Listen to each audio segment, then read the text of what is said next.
네, 오늘은 그러면 이제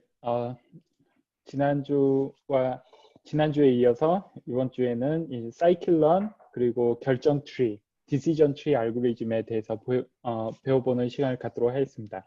그리고 이제 이번 주 그 다음 시간에 그 랜덤 포레스트랑 그 그레디언트 부스팅 머신 이 두 알고리즘을 배우면은 이제 그 대회에서 어느 정도 상위권 성적을 낼 수 있는 그 모델을 이 그레디언트 부스팅 머신을 사용해서 만들 수가 있어요. 그래서 오늘 시간, 다음 시간까지 이제 배우신 걸 가지고 적용을 하시면은 이제 대회에서 좋은 성적을 얻으실 수 있으리라 생각합니다. 네, 그 공지사항 이제 송 교수님께서 말씀해주신 그 공지사항 외에 이제 지난 시간에 나왔던 그 과제가 대회 데이터에 수치형 변수 가공법을 적용하여서 이제 그 코드를 커밋을 하고 이제 노트북과 코드 파일의 스크린샷을 이제 구글 드라이브에 제출하는 거였는데요. 이제 그 아직 제출 전이신 분은 제출해 주시기 바랍니다. 그리고 이제 대회가 한 2주 정도 남았죠. 이제 2주 약간 더 남은 것 같은데 그 아직 그 팀을 구성하지 못하신 분이 계시면 이제 그 대회에서 팀을 구성하는 게 굉장히 그 여러모로 유리하기 때문에 이제 그 아직 혼자 하시거나 아니면은 그 팀원에 좀 여유가 있으신 분들은 그 다른 그 수업 듣는 분들과 팀을 이루시는 거를 강력 추천드립니다.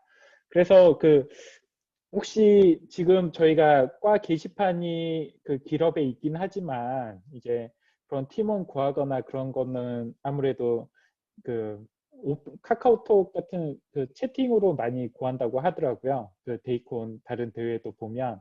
그래서 그 혹시 이그 만약에 관심 있으시면 저희가 그 수업 오픈 채팅방을 하나 만들어서 이제 팀원을 구하거나 아니면은 그 수강생들 간에 정보 공유하는데 좀 도움이 됐으면 싶은데 혹시 관심 있으신 분들이 있으시면 저희가 그거를 어, 오픈 채팅방을 만들어서 다음 시간에 공지를 하도록 하겠습니다. 그래서 관심 있으신 분들은 이제 뭐 메시지로 주셔도 되고 아니면은 기업 게시판에 올려주셔도 되고 여러 채널을 통해서 저희들에게 알려주시면 저희가 개설을 하도록 하겠습니다. 네, 그러면은 이제 사이클런에 대해서 먼저 알아보도록 하겠습니다. 사이클런은 파이썬의 가장 대표적인 오픈소스 머신러닝 라이브러리입니다. 이제 2007년에 그 당시에 교토대학에서 박사 과정을 하고 있던 데이빗 코나피오라는 이제 프랑스 분이신데 이분이 교토대학에서 대학원 시절에 구글 서머 오브 코드에 참가하면서 그 프로젝트로 시작을 하게 되었어요. 그래서 그때 당시에는 이제 파이썬에 이런 머신러닝 라이브러리가 없었는데 보통 머신러닝을 연구를 하거나 개발을 하거나 하면은 가장 많이 사용했던 게 이제 멜랩 같은 유료 프로그램을 사용해서 이제 개발을 했었거든요. 그런데 이제 파이썬에서 무료로 개발할 수 있는 그런 머신러닝 라이브러리를 만드는 거를 이 데이빗 코나포가 2007년에 이제 개인 프로젝트로 시작을 한 거죠. 이 방학 때 방학 프로젝트로 시작을 했는데 그거를 이제 쭉 이어오다가 2010년에 프랑스 인디아라고 하면은 한국 뭐 과기처 이런 약간 국가에서 지원하는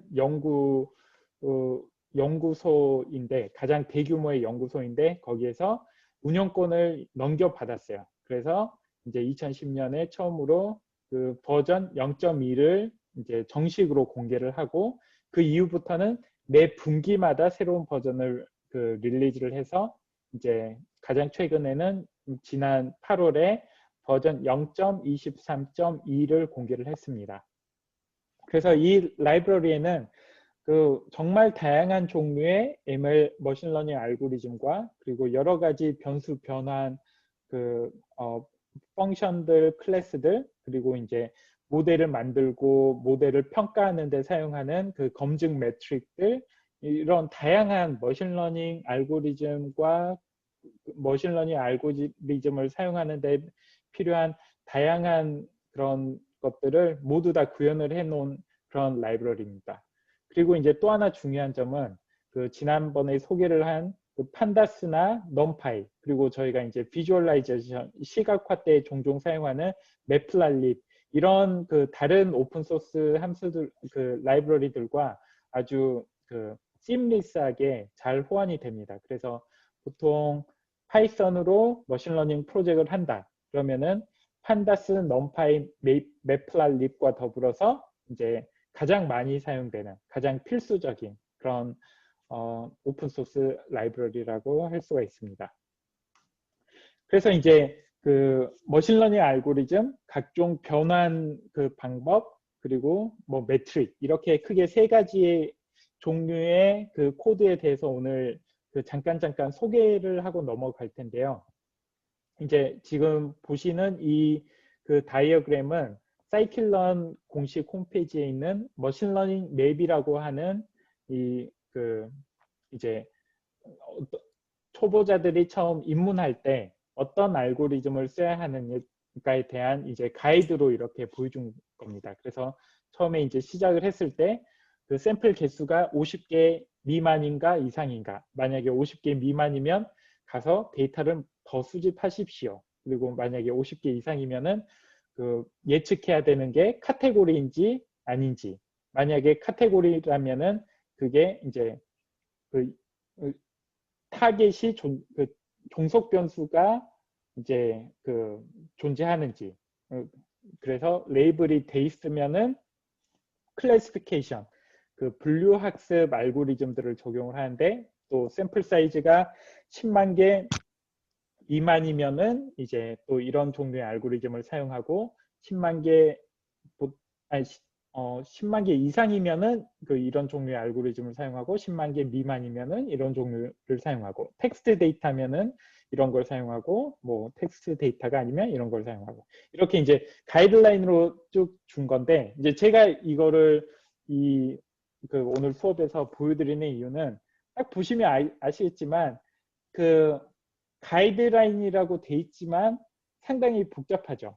그래서 이 사이클런에 포함된 머신러닝 알고리즘의 종류가 굉장히 다양하다 보니까 이거를 처음 사용을 하는 입문자 입장에서는 어떤 알고리즘을 뭐 어떤 경우에 사용해야 하는지 이제 정말 감을 잡기가 힘든데, 이제 이런 가이드라인이 주어졌지만 이제 이걸 보면은 아무래도 아예 생판 모르는 것보다 나을 수 있겠죠. 하지만 여전히 이제 사이클런에 워낙 다양한 알고리즘이 있다 보니까 쉽지 않다. 이제 그런 거를 먼저 약간 보여드리고자 이 그림을 골랐습니다. 그래서 사이클런에 있는 머신러닝 알고리즘을 크게 구분을 하면 분류학습 알고리즘, 이제 클래시피케이션, 예측해야 하는 값이 범주일 때, 남녀의 성별이나 아니면은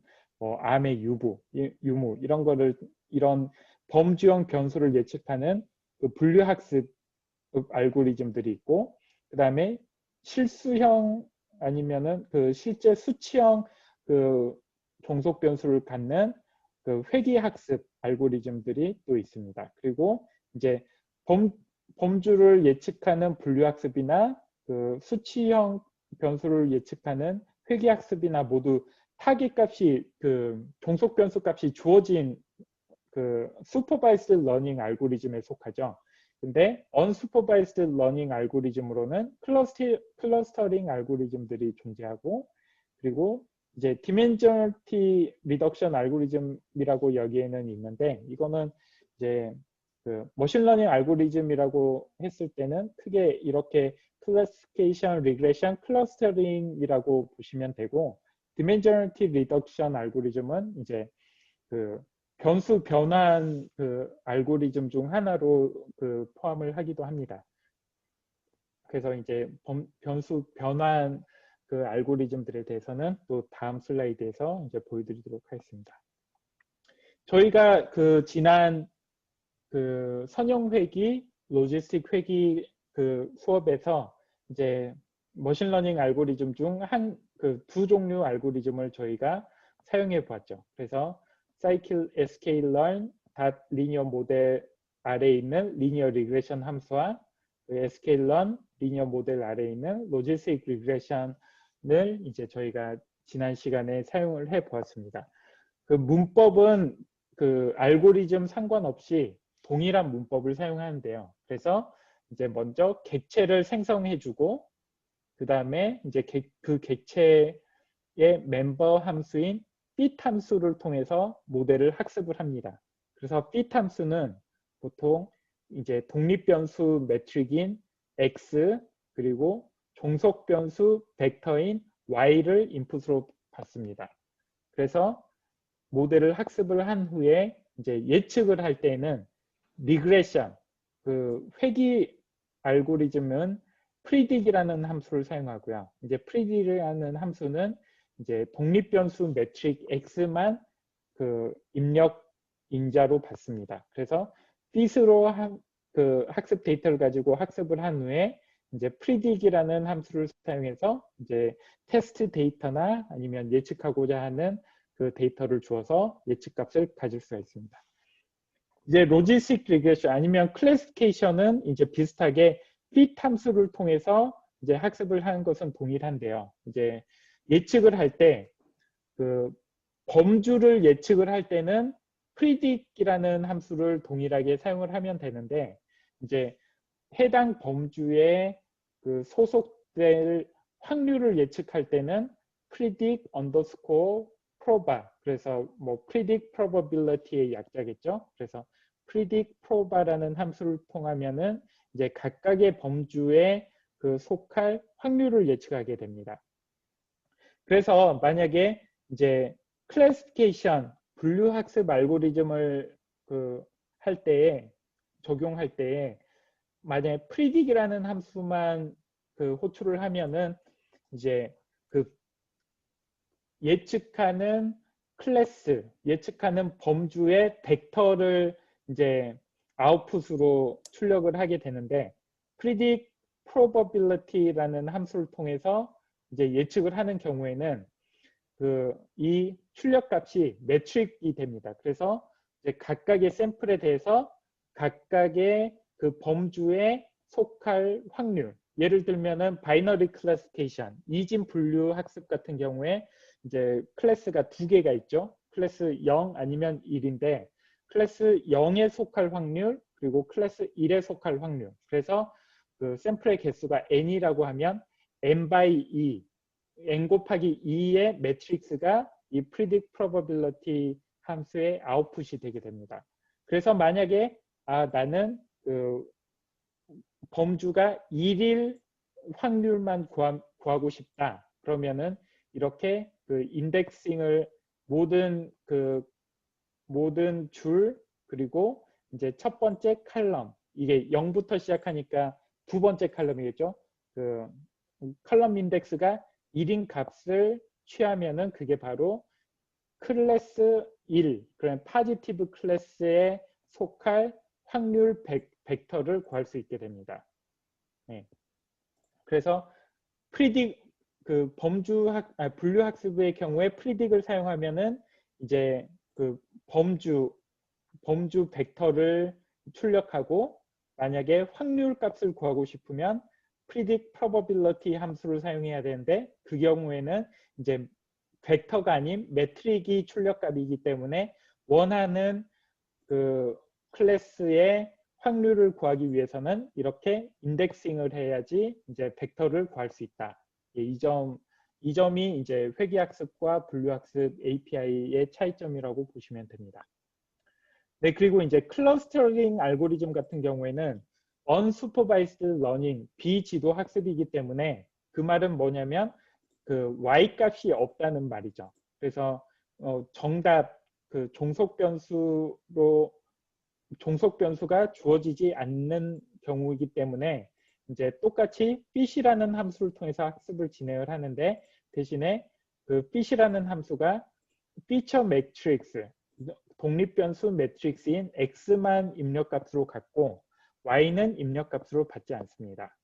그리고 이제 그 예측을 할 때에는 회귀 학습과 마찬가지로 predict이라는 함수에 독립변수를 주면은 이제 각각의 그 샘플이 속하는 그 클래스 레이블을 예측을 하게 됩니다.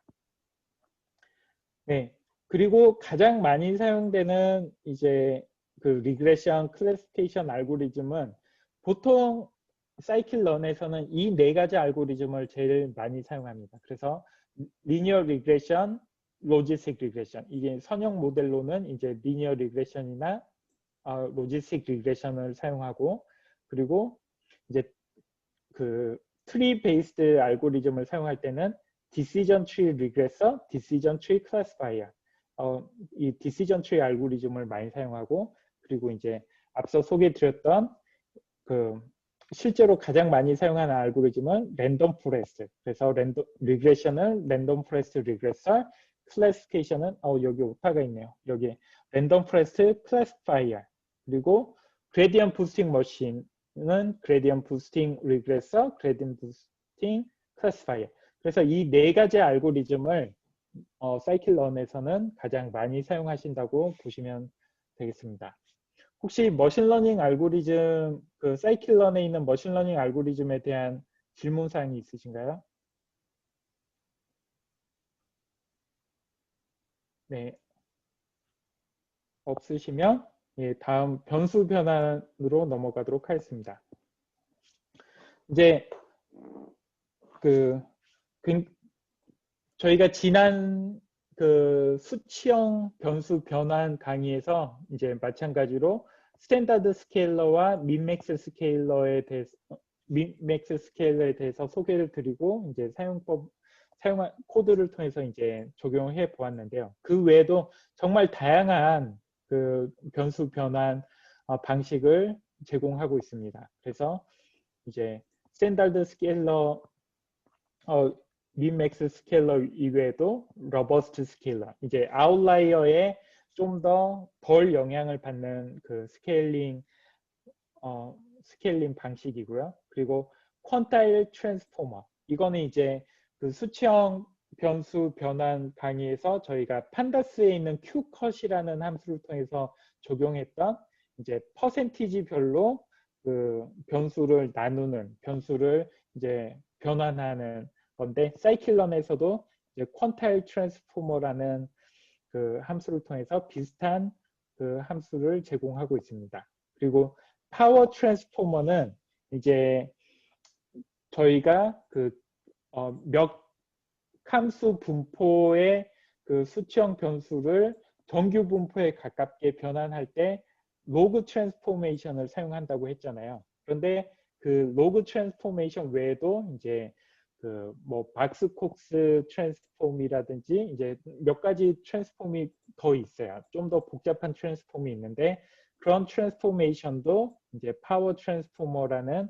그 함수를 통해서 제공을 하고 있습니다. 이제 이거는 수치형 변수를 그 이제 변환할 때 사용하는 여러 가지 변환 방식이고요. 이제 범주형 변수를 변환할 때에는 자주 사용하는 게 레이블 인코더. 이거는 각각의 변수에 이제 그 숫자로 그 범주를 숫자로 변환해주는 이제 그 방식입니다. 그래서 예를 들어서 성별 변수가 있다. 그래서 그러면은 뭐 여자한테는 0, 남자한테는 1, 그리고 그 외에는 2 이렇게 그 0부터 시작하는 레이블을 할당하는 게 레이블 인코더라고 합니다.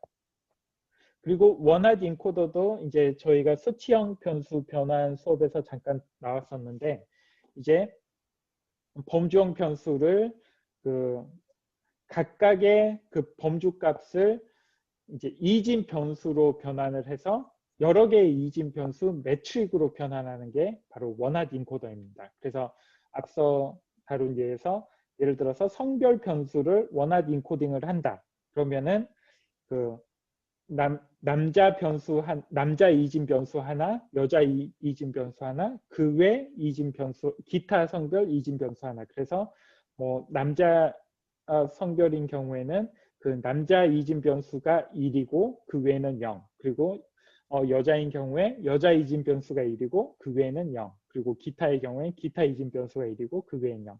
이런 식으로 여러 개의 그 각각의 범주에 따라서 여러 개의 그 이진 변수로 변환하는 방식이 바로 원핫 인코딩입니다.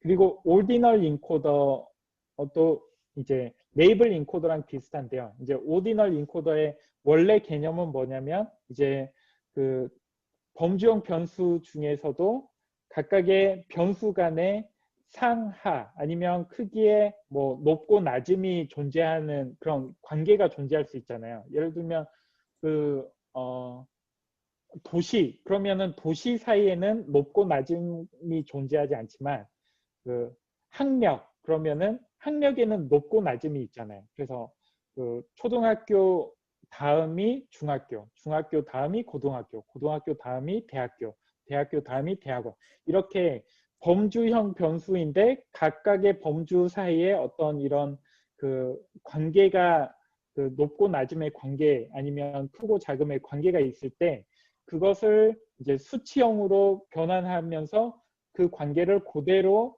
유지하면서 변환하는 것을 바로 오디널 인코더라고 합니다. 그래서 초등학교에는 0, 중학교는 1, 뭐 고등학교는 2, 대학교는 3 이런 식으로 그 순서를 그대로 유지하면서 수치형으로 범주형 변수를 수치형으로 변환하는 방식을 오디널 인코더라고 합니다.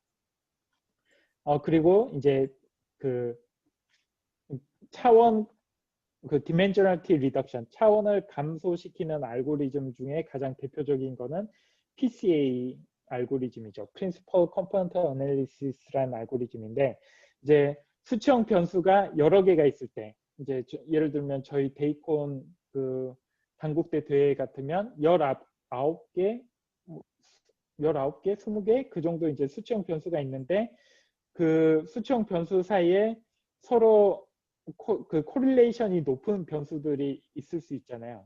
실제 존재하는데 그런 경우에 이제 그 PCA 알고리즘을 적용을 하면은 그 서로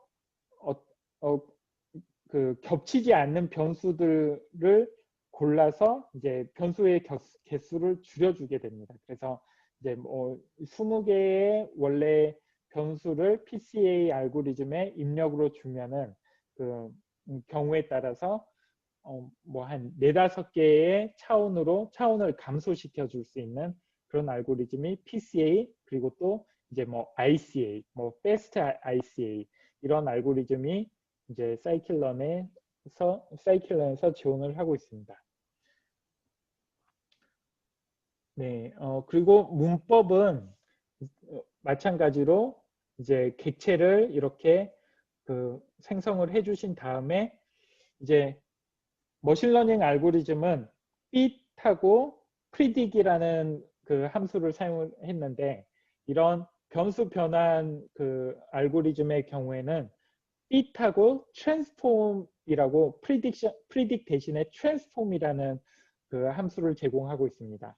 그래서 또 하나 차이점은 fit하고 transform을 나누어서 사용할 수도 있고 그리고 한꺼번에 그 변수 변환을 그 한꺼번에 적용을 할 때는 fit transform이라고 이 두 함수를 동시에 적용할 수 있는 그 함수가 또 존재합니다. 그래서 보면 fit이라는 함수도 제공하고 transform이라는 함수도 제공하고 fit transform이라는 함수도 동시에 제공을 합니다. 그래서 사용법은 이제 그 변환하고자 하는 변수를 입력값으로 주면은 이제 변환된 그 변수가 출력값으로 나오게 됩니다.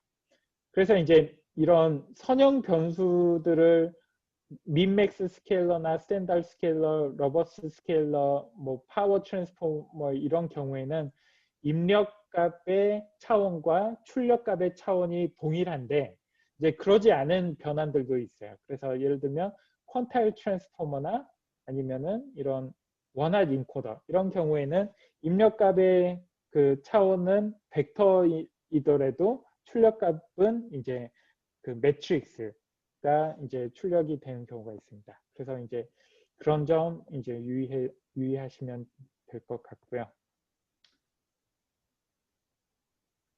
네, 그리고 이제 만약에 텍스트가 입력인 경우에 그 텍스트를 피처로 머신러닝 알고리즘에서 사용하기 위해서는 이제 그 텍스트를 수치형으로 변환을 해야 되는데 그런 그 변환을 위한 그런 변환들이 이제 대표적인 게 카운트 벡터라이저와 TF-IDF 벡터라이저 그리고 또 이제 뭐 해시 벡터라이저도 있고 또 다른 그 변환도 그 있는데 가장 기본적인 게 카운터 벡터라이저와 이 TF-IDF 벡터라이저입니다.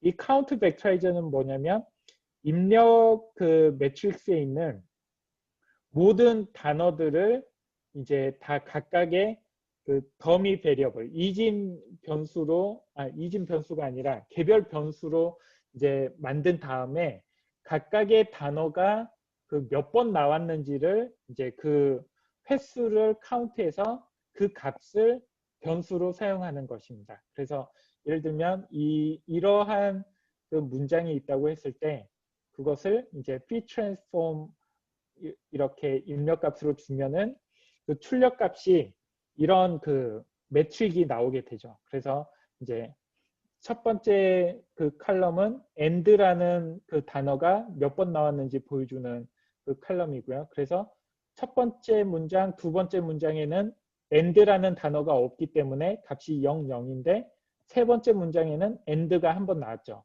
그래서 이제 그 변수의 값이 1이 되고 이제 네 번째 문장에도 and가 없기 때문에 변수의 값이 0이 되고 그리고 두 번째 그 칼럼은 document이라는 단어가 몇 번 나왔는지를 나타내는 이제 칼럼인데 이제 document이 지금 첫 번째 문장에 한 번, 두 번째 문장에 두 번, 세 번째 문장이 없고 네 번째 문장에 한 번. 그래서 1, 2, 0, 1 이런 식으로 텍스트가 입력일 때 그 이렇게 각각의 단어가 몇 번 출현했는지를 그 카운트해서 수치형 변수로 변환해 주는 게 바로 카운트 벡터라이저입니다.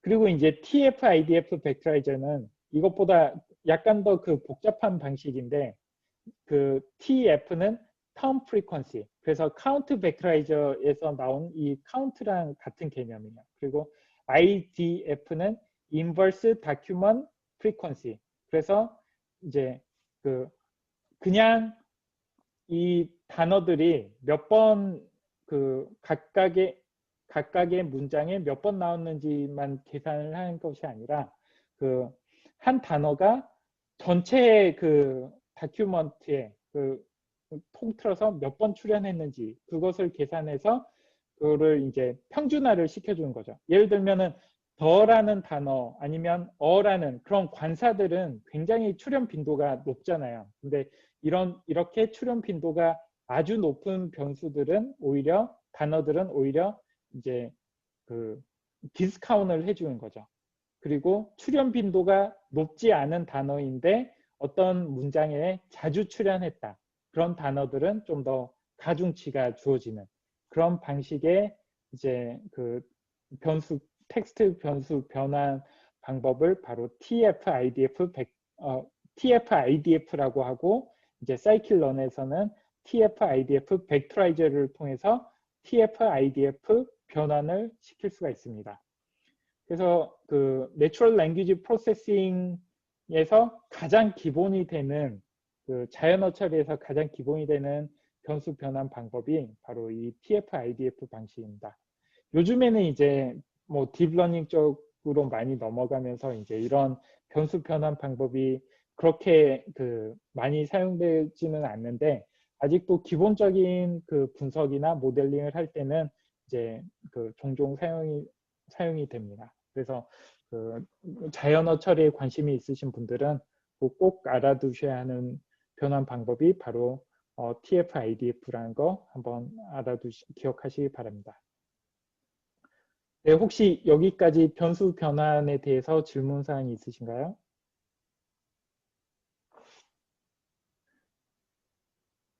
네, 없으시면 다음으로 넘어가도록 하겠습니다.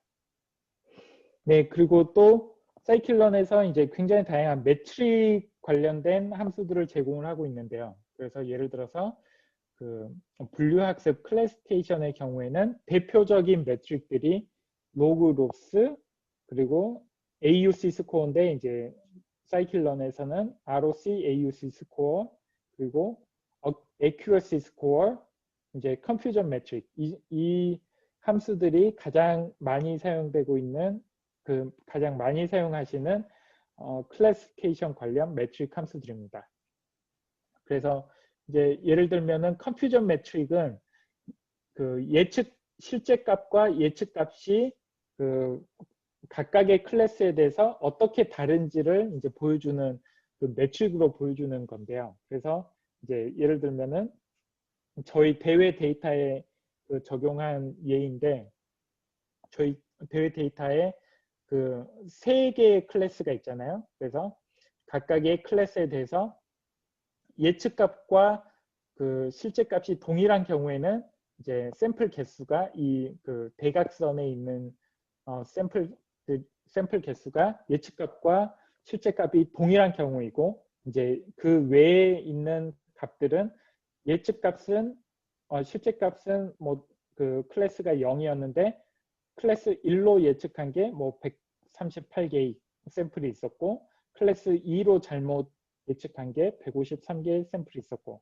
예, 이렇게 보면은 대충 에러가 어디에서 가장 많이 발생하는지를 이제 확인할 수 있죠. 지금 이 그 예로 든 컴퓨전 매트릭스에서 보면 클래스 1과 2 사이가 잘 구분이 안 되고 있다는 것을 확인할 수가 있죠. 그래서 이제 그 실제 클래스가 2인데 3으로 잘못 예측한 경우도 10,000개가 넘는 샘플이 있었고 실제 클래스가 3인데 2로 잘못한 샘플도 이제 8,000개가 넘게 있었다라는 걸 확인할 수 있습니다. 그에 반면 클래스가 0인 경우에는 이제 굉장히 예측이 잘 됐고 오류가 별로 없었다라는 것을 이제 한눈에 확인할 수가 있죠.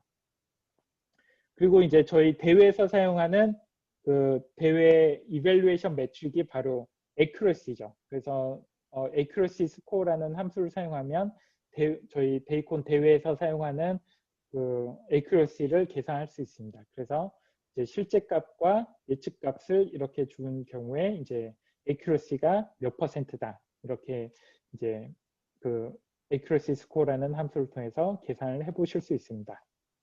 마찬가지로 이제 회귀 학습에서 가장 많이 사용되는 매트릭으로는 mean squared error, 그리고 mean absolute error, 그리고 R square score 이렇게 3가지 함수가 가장 많이 사용되고 있습니다. 그리고 이제 또 그 자주 사용되는 루트 민 스퀘어 에러나 루트 민 스퀘어 로그 에러 같은 경우에는 이 민 스퀘어 에러 함수를 이용해서 간단하게 구현을 할 수가 있죠. 그래서 루트 민 스퀘어 에러 같은 경우에는 이 앞에 numpy 스퀘어 루트를 적용해 주면은 루트 민 스퀘어 에러를 구할 수 있고 루트 민 스퀘어 로그 에러 같은 경우에는 이 민 스퀘어 에러 그 함수의 입력값에 이제 로그 1 플러스 실제값, 로그 1 플러스 예측값을 주면은 이제 루트 민 스퀘어 로그 에러를 구하실 수가 있습니다.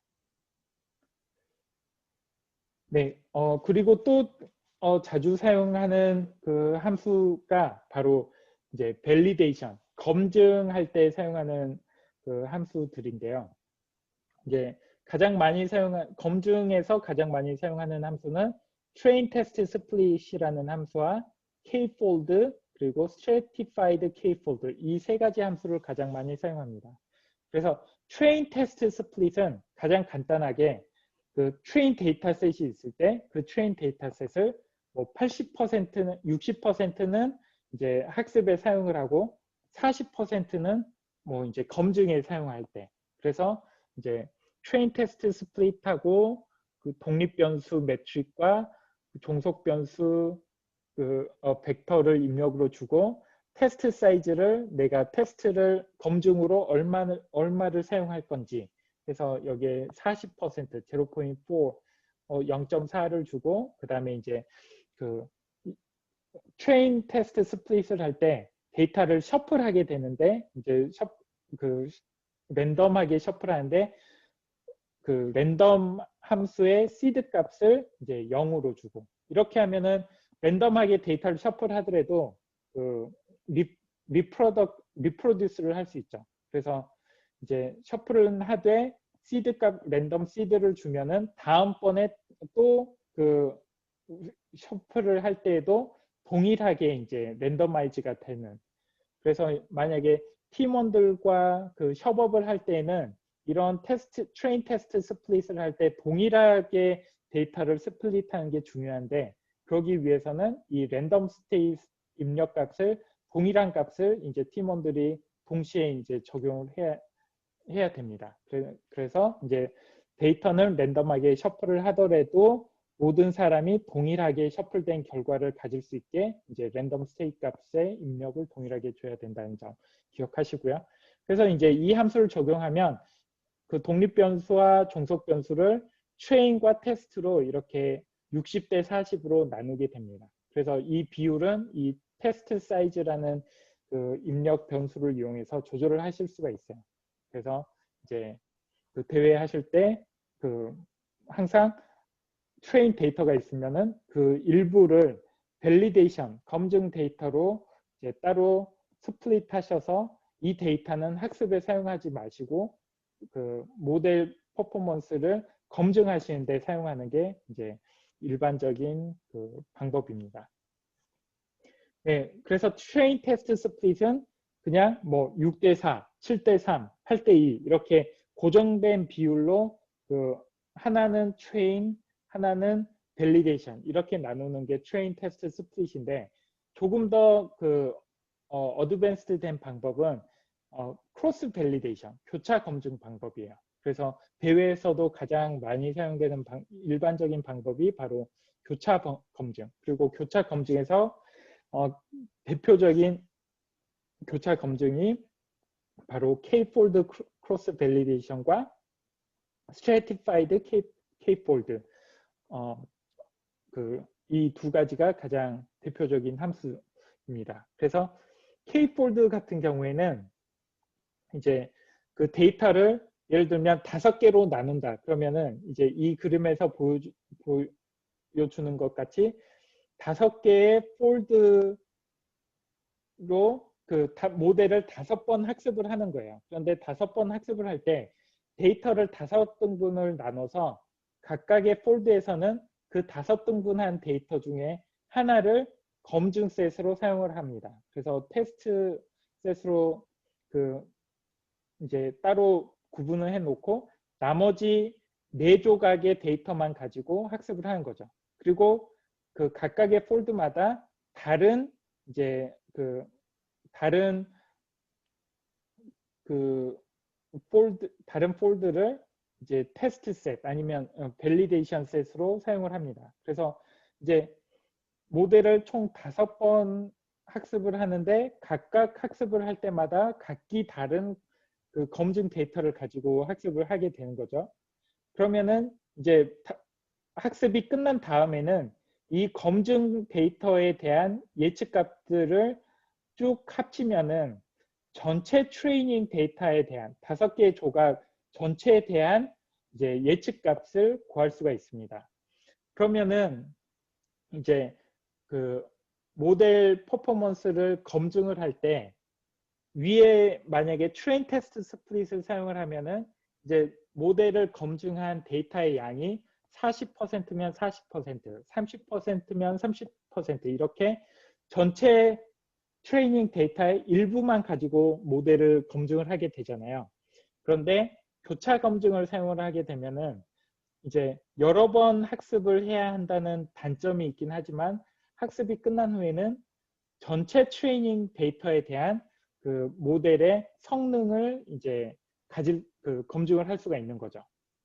이제 이게 중요한 그 이유가 뭐냐면 그 대회 같은 데서는 학습 데이터와 테스트 데이터셋의 이제 그 차이를 최대한 줄여야 되기 때문에 오버피팅, 과적합하는 거를 이제 최대한 피해야 됩니다. 근데 과적합을 피하는 가장 좋은 방법 중 하나가 이제 샘플 개수를 늘리는 건데, 이제 이렇게 트레인 테스트 스플릿을 이용해서 그 데이터를 나눠서 학습을 하는 경우에는 이제 학습에 사용되는 데이터가 60%면 60% 이렇게 더 줄게 되잖아요. 그리고 검증에 사용한 데이터도 그 전체 학습 데이터의 일부만 가지고 검증을 하기 때문에 이제 그 either 이 학습 데이터의 과적합이 되든지 아니면은 이 검증 데이터의 과적합이 되든지 할 수 있는 위험이 있어요. 그런데 이렇게 교차 검증을 하게 되면은 학습을 하는 데이터도 그 학습 데이터를 100% 활용해서 그 모든 샘플이 학습에 뭐 네 번씩 학습에 사용이 되죠. 그리고 모든 샘플이 한 번씩 검증에 사용이 되고, 그래서 100% 데이터가 학습에도 사용이 되고 검증에도 사용이 되기 때문에 과적합의 위험을 줄일 수가 있어요. 그래서 실제 대회에서는 이제 이런 교차 검증 방식이 가장 일반적인 방식으로 이제 많이 사용되고 있습니다. 그래서 그냥 kfold를 사용하실 때는 kfold 함수 입력값으로 몇 개의 폴드로 구분할 건지라는 변수를 주고, 그 다음에 데이터를 셔플할 건지 안 할 건지, 뭐 랜더마이즈 할 건지 말 건지를 이제 주고, 그 다음에 이제 랜덤마이즈 할 때 그 시드 값을 뭘로 줄 건지를 이제 입력으로 주면은 이제 됩니다. 그리고 이렇게 생성된 객체를 가지고 실제로 그 이렇게 nfold 크로스 밸리데이션을 그 적용을 할 때는 이렇게 그 for 문을 통해서 이터레이트를 시키면은 그 각각의 이터레이션마다 이 학습 데이터로 사용할 샘플의 인덱스와 검증 데이터로 사용할 샘플의 인덱스를 이제 각각의 이터레이션에 리턴을 하게 됩니다. 그래서 그 인덱스를 받아서 그 원래 오리지널 트레이닝 데이터를 이제 학습 데이터와 그 검증 데이터로 그 인덱스를 사용해서 구분을 해서 이제 모델 학습에 사용하고 검증에 사용하고 그렇게 하는 거죠. 그래서 지금 이 코드는 제가 전체 노트북을 쉐어하지는 않았어요. 이게 제가 다음 시간에 쉐어할 노트북인데 이제 거기에서 다음 시간에 이제 그 그레디언트 부스팅 머신 다루면서 이 코드도 쉐어를 할 텐데, 그 전에라도 교차 검증을 실제 적용해 보시고 싶으신 분은 이제 이런 이 코드를 보시고 참고하셔서 실제 대회에 적용해 보시기 바랍니다. 네, 혹시 검증과 매트릭에 대해서 질문 있으신가요? 교수님, 송민호 질문 있습니다. 네. 지금 트레인, 네네. 네, 트레인 테스트 스플릿으로 그 종속 변수 그리고 독립 변수를 학습시키는 건 알겠는데, 네. 그 교차 검증에서는 저거를 저 트레인 테스트 스플릿 함수를 대체해서 사용하면 되는 건가요? 그렇죠. 교차 검증을 이제 사용하시면 트레인 테스트 스플릿을 사용하지 않으셔도 되죠. 이제 교차 검증을 한다는 것 자체가 트레인 테스트 스플릿을 여러 번 사용하는 것과 동일해요. 그래서 예를 들면 지금 이 그림에서 보여주면 그 5fold cross validation, 그러니까 5차 교차 검증을 할 때에는 그 각각의 폴드마다 트레인 테스트 스플릿을 이용해서 트레인 데이터와 스플릿을 5번 그 다르게 나눠 가지고 학습을 하고 검증을 하는 것과 동일하다고 보시면 되죠. 그 5번이라는 거는 제가 따로 조절도 할 수 있는. 그렇죠. 그래서 이 K폴드라는 그 이제 객체를 생성하실 때 몇 개로 나눌지를 이 n 언더스코어 스플릿이라는 입력 변수를 통해서 조절을 할 수가 있어요. 그래서 이제 그 가장 작게는 2를 주면은 2번만 하겠죠. 그래서 2번 나눠 가지고 그 데이터를 2개로 나눠서 첫 번째 폴드에는 한 데이터를 트레인으로 쓰고 다른 데이터를 검증에 쓰고 그 다음 폴드에는 반대로 그 검증에 썼던 데이터를 학습에 사용하고 학습에 사용했던 데이터를 검증에 사용하고 이게 이제 가장 그 작은 그 투폴드 크로스 밸리데이션이고요. 이제 이거를 쭉 늘려서 뭐 3폴드, 5폴드, 뭐 10폴드 크로스 밸리데이션 이렇게 사용할 수가 있죠. 그 값은 여기에 조정을 하실 수가 있어요. 네, 감사합니다. 선생님 질문 있습니다. 네. 혹시 그 아래 코드가 이제 교차 검증을 하는 코드인데 라이트 네. GBM의 경우 라이트 GBM.cv라는 함수가 있잖아요. 네, 혹시 그렇죠. 그거랑 좀 동작 원리가 다른 건가요? 아, 동작 원리는 동일합니다. 근데 이제 그 차이점은 뭐냐면 라이트 GBM에서 제공하는 .cv 함수의 경우에는 이제 예측 값을 주기는 하는데 그 이제 저희가 이제 그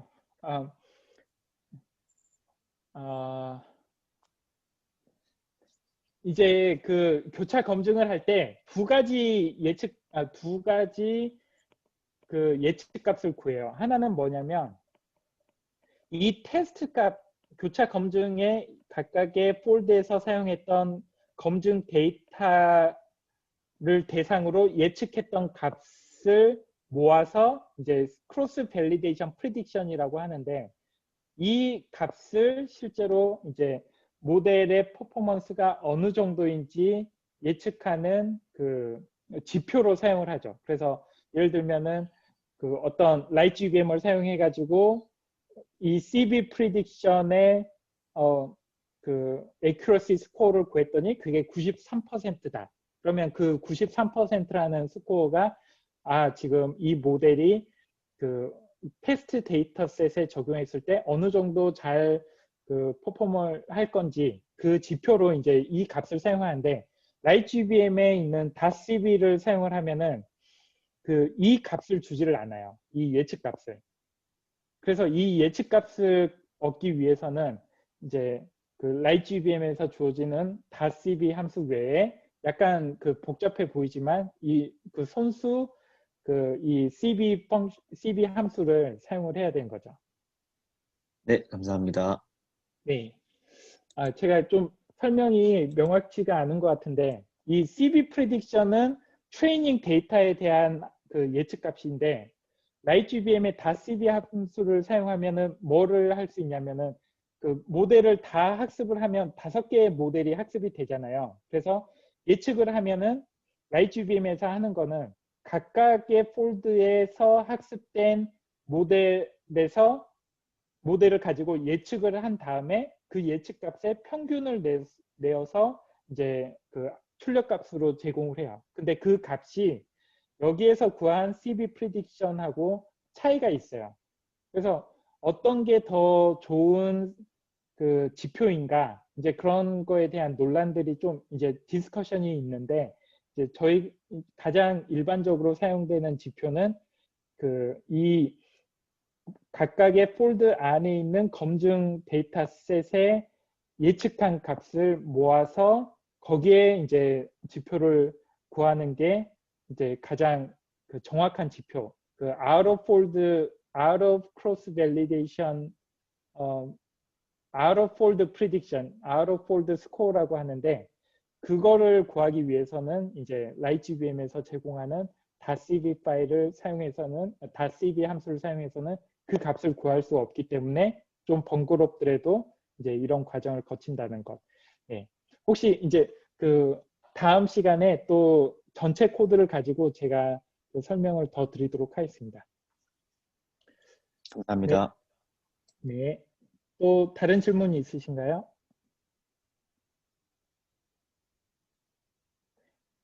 네. 없으시면 그러면은 이제 결정 트리에 대해서 알아보도록 하겠습니다. 이제 결정 트리, 디시전 트리라고 하는데요. 이제 결정 트리는 일련의 결정 규칙에 기반한 예측 모델입니다. 그래서 여기 오른쪽에 보여준 것 같이 이제 저희 대회 데이터에서 뭐 레드시프트라는 변수가 0.004 미만인가 해서 만약에 미만이면은 그 다음에 또 다른 어떤 결정 규칙, 그래서 레드시프트란 값이 0.002 미만인가 아닌가, 그래서 이런 일련의 결정 규칙을 통해서 이제 그 마지막에 그 도달한 노드, 이걸 노드라고 하거든요. 그래서 노드의 어떤 노드에서 가장 이제 예를 들면 이 노드는 무조건 클래스 0, 그리고 이 노드는 클래스 뭐 이 노드도 클래스가 0인데 이제 이 노드는 클래스 뭐 2, 그리고 이 노드는 클래스 1, 이렇게 이제 그 결정 규칙을 가지고 어떤 노드에 그 다다르는지를 통해서 이제 예측하는 범주를 예측하거나 어떤 값을 예측하거나 하는 모델이 바로 디시전 트리, 결정 트리 알고리즘입니다. 그리고 분류학습과 회귀학습에 모두 적용이 가능하고요. 이렇게 이제 보시면 아시겠지만 해석하기가 굉장히 용이해요. 그래서 이제 어떤 그 예측을 정확하게 하는 것만 중요한 게 아니라 예측을 한 후에 왜 그러는지 설명을 해야 하는 경우에 많이 사용되는 모델이기도 합니다. 그리고 이제 스케일에 영향을 받지 않아요. 그 수치형 변수의 스케일이 다르더라도 동일한 결과가 나옵니다. 그래서 스탠다드 스케일러나 민맥스 스케일러 이런 스케일링을 적용하실 필요가 없는 알고리즘이에요. 또 하나의 장점은 범주형 변수를 수치형으로 변환하지 않고도 학습이 가능합니다. 그래서 이제 그 리니어 리그레션, 로지스틱 리그레션, 뉴럴 네트워크 같은 알고리즘은 범주형 변수를 원핫 인코딩을 하거나 그래서 여러 개의 칼럼으로 나누거나 아니면은 다른 식으로 다른 변환 방법을 통해서 수치형으로 먼저 변환을 해야지 학습이 가능한데 이 그 결정 트리와 결정 트리 계열의 알고리즘은 범주형 변수를 그대로 그 학습에 사용할 수가 있어요. 그래서 이제 그런 점에서 또 굉장히 그 사용이 용이하다. 그리고 또 말씀드린 것 같이 랜덤 포레스트랑 GBM이라는 이제 굉장히 어드밴스 돼 있고 많이 사용되는 알고리즘들의 어떤 기반이 되는 그 알고리즘입니다. 그래서 이제 그 분류 학습의 경우에는 어떤 식으로 진행이 되냐면 학습이 어떤 식으로 진행이 되냐면 그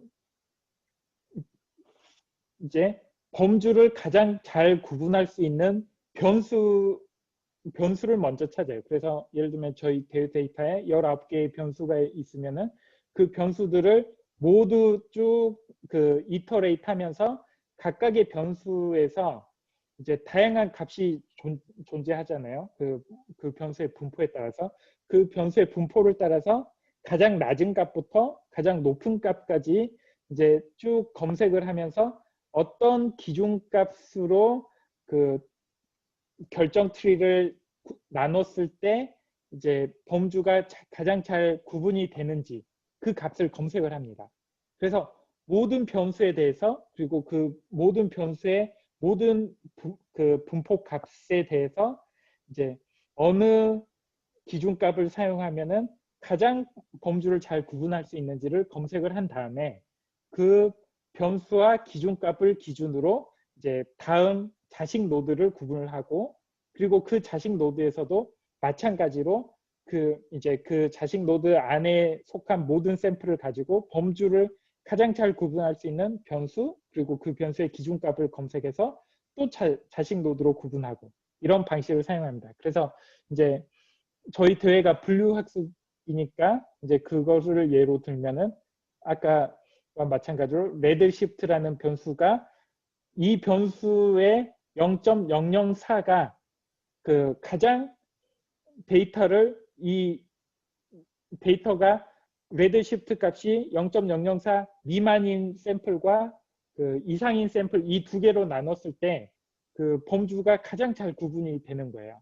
그래서 이 값을 학습을 한 다음에 이 값 이제 그 두 노드로 나누고 그리고 이제 그 밑에 노드에서도 만약에 이제 레드시프트가 0.004 이상인 샘플들 중에서 이제 또 가장 적합한 범주 이 경우에는 d_red_z라는 변수 값이 17.267 이하일 때와 이상일 때 이렇게 또 나누는 거죠. 그래서 처음 시작할 때는 그 샘플을 그 클래스가 0인 샘플이 뭐 11만 9,996개의 샘플이 있었고 클래스가 1인 샘플이 42,785개가 있었고 클래스가 2인 샘플이 15만 7,219개가 있었는데 이 레드시프트라는 변수를 가지고 구분을 하니까 이제 이 값이 레드시프트가 이 값보다 클 때에는 이제 그 클래스 0인 경우가 665개밖에 안 되고 나머지는 전부 다 이제 이쪽으로 들어갔죠. 그 레드시프트 값이 0.004보다 작은 걸로. 그래서 이 레드시프트 값을 가지고 나눴을 때 클래스 0을 가장 잘 구분이 됐죠. 그 다음에 이제 나머지 샘플 중에서 클래스 2라고 2를 구분할 때 이 d_red_z라는 그 변수를 이용해서 구분을 해보니까 이제 예를 들면은 17.267보다 높은 경우에는 대부분이 바로 이 클래스 1에 속하게 됐죠. 그래서 이제 이런 식으로 가장 범주를 잘 구분할 수 있는 변수와 그 변수의 기준값을 이제 그 그리디 서치로 검색을 하는 게 바로 분류 학습입니다. 그리고 이제 회계 학습에서는 비슷한데 어떤 손실 함수를 정하고 가장 많이 사용하는 게 이런 민 스퀘어 에러 손실 함수죠. 그래서 그 손실 함수를 최소화하는 변수와 기준값을 검색을 합니다. 그래서 각각의 노드에 실제값이 있겠죠. 여기에 속한 샘플들의 실제값이 있고 그리고 예측값은 뭐로 주냐면 이 노드의 그 모든 모든 값의 평균값. 그래서 이제 여기 y bar가 평균을 나타내는데요. 그래서 그 평균값이 그 예측값이 되어서 이 손실 함수를 최소화하는 변수와 기준값을 검색을 해야 됩니다. 각각의 노드에서. 그래서 이제 이렇게 그 기준값으로 자식 노드를 구분하고 그 아래 노드로 계속 내려가는 이런 식으로 회귀학습을 하게 됩니다. 그래서 분류학습에서는 가장 많이 사용하는 그 손실함수가 이 범주를 잘 구분할 수 있다. 거기서 이제 잘 구분하는지 못하는지를 나타내는 그 측정하는 척도가 바로 이 손실함수인데 가장 많이 사용하는 손실함수가 지니 그 impurity와 entropy 이 두 가지를 가장 많이 사용을 합니다. 두 함수 모두 이제 그 0.5, 50%로 그 이제 예를 들어서 이진 분류의 경우에 클래스가 0일 확률과 1일 확률이 각각 50%면은 범주를 가장 잘 못 구분하는 경우잖아요. 이제 그 지니 함수와 엔트로피 함수 모두 이게 그 확률 값인데 각 K라는 범주에 속할 확률 값인데 그게 그 50%일 때 최대 값을 갖게 됩니다. 그러니까 손실 함수 값이 최대가 되는 값이 이제 50%일 때고 그것보다 이제 낮아질 때 예를 들면은 뭐 클래스 0과 2를 구분하는 게 뭐 20대 80 이러면은 이제 지니와 엔트로피 값이 낮아지게 되죠. 그래서 각각 이 변수와 그 기준값을 검색을 할 때 모든 값에 대해서 이 손실 함수를 계산해서 이 손실 함수를 최소화시키는 변수와 그 기준값을 선택을 해서 노드를 이제 나누게 됩니다. 그리고 회귀학습 경우에는 손실함수로 이제 민 스퀘어 에러나 민 앱솔루트 에러 이 두 가지를 제일 많이 사용을 하죠.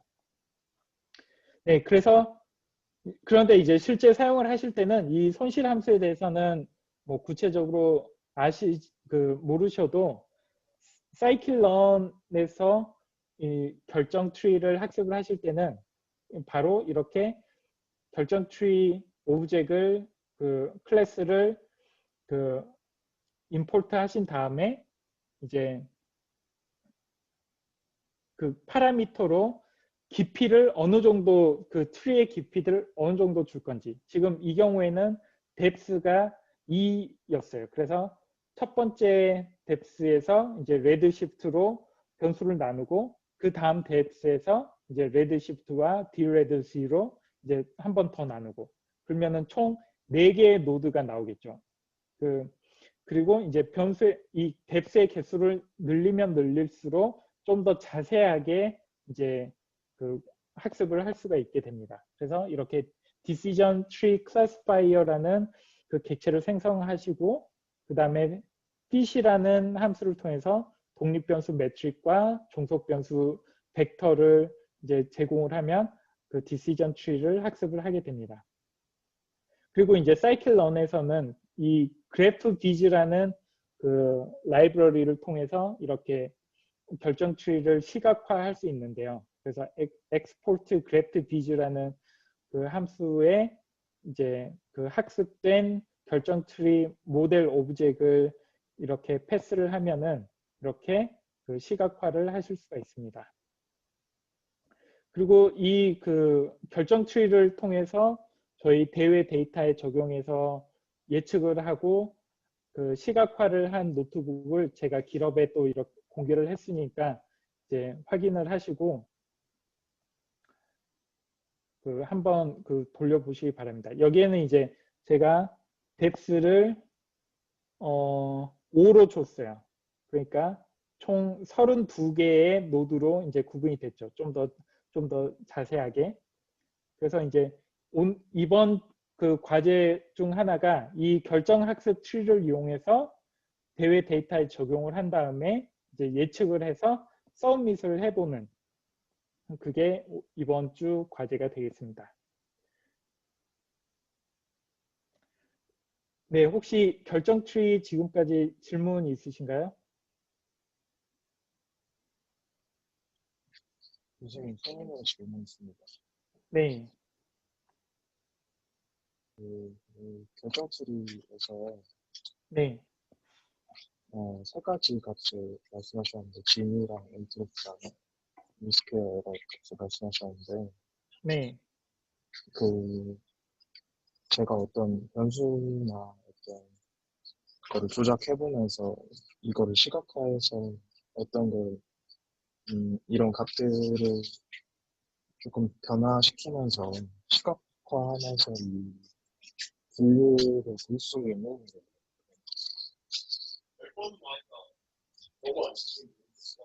저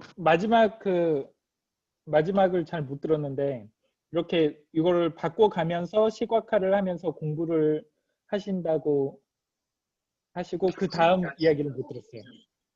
그러니까 세 가지를 바꾸면서 예측을 하는 게 그렇게 될 것 같은데. 네.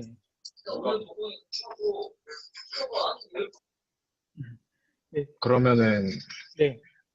어떤 부분을 계속 조작해 가면서 저 트리로 시각화를 하면서 예측을 할 수 있다는 말씀이시죠? 네, 여기 Decision Tree Classifier에 이제 입력 변수로 depth 외에도 이렇게 다양한 입력 값을 설정을 할 수가 있어요. 그래서 기본적으로는 여기 criterion이라는 입력 변수가 진위로 돼 있는데, 이 말은 이제 이 트리를 학습을 할 때 진위 손실 함수를 사용한다는 건데, 만약에 이거를 엔트로피로 변경을 하시면은 엔트로피 손실 함수를 가지고 디시전 트리를 학습을 하실 수가 있어요. 그리고 엔트로피를 가지고 학습을 하신 후에 시각화를 하시면 여기에 지금 진위 손실 함수의 값이 이렇게 보여지는데, 이제 엔트로피 손실 함수로 학습을 하신 경우에는 엔트로피 값이 여기에 이제 보이겠죠. 그래서 보시면은 이제 어떤 식으로 손실함수 값이 점점 그 줄어드는지 그런 것들을 확인하실 수가 있어요. 혹시 질문에 대한 답이 되었나요? 지금 그 말씀을 하시는데 약간 뒤에 그 잡음이 들려서 그 목소리가 잘 안 들리는 것 같아요. 혹시 그 제가 답변을 제대로 못 드렸으면 이제 수업 이후에도 그 길업 이슈 게시판에 그 질문을 적어서 남겨주시면 제가 확인하고 자세하게 답변을 또 드리도록 하겠습니다.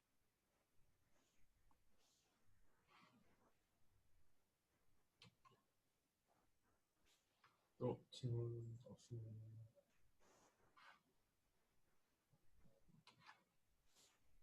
네, 다른 질문 없으신가요? 네. 네, 오늘 준비한 거는 여기까지고요. 그리고 이제 참고 자료로는 그 사이클런에 보면 여러 가지 튜토리얼들이 있어요. 그래서 튜토리얼 페이지에 가시면은 이제 Choosing the Right Estimator라는 게 그 제가 처음에 그 공유해 드렸던 그 가이드 다이어그램, 모델을 선택하는 다이어그램인데 이제 예, 참고만 하시고요. 그리고 이제 또 여러 가지 데이터 변환, 변수 변환법에 대해서는 여기 데이터 트랜스포메이션 페이지에 보시면 나와 있고, 그리고 교차 검증에 대해서도 튜토리얼이 따로 있습니다. 그래서 이 사이클런 튜토리얼 교차 검증 페이지가 있고요. 그리고 디시전 트리도 마찬가지로 튜토리얼이 따로 있어요. 그래서 좀 더 자세히 그 배우시고 싶으신 분은 사이클런 디시전 트리 튜토리얼을 확인하시기 바랍니다. 그리고 이제 이 핸즈온 머신러닝 2판 이 책에 보면 디시전 트리 챕터가 따로 있어요. 그리고 이제 이론적인 배경도 자세히 설명을 하고 있으니까 좀 더 자세히 배우시고 싶으신 분은 튜토리얼이나 아니면 핸즈온 머신러닝 이 책을 통해서 좀 더 배우실 수 있으실 것 같습니다.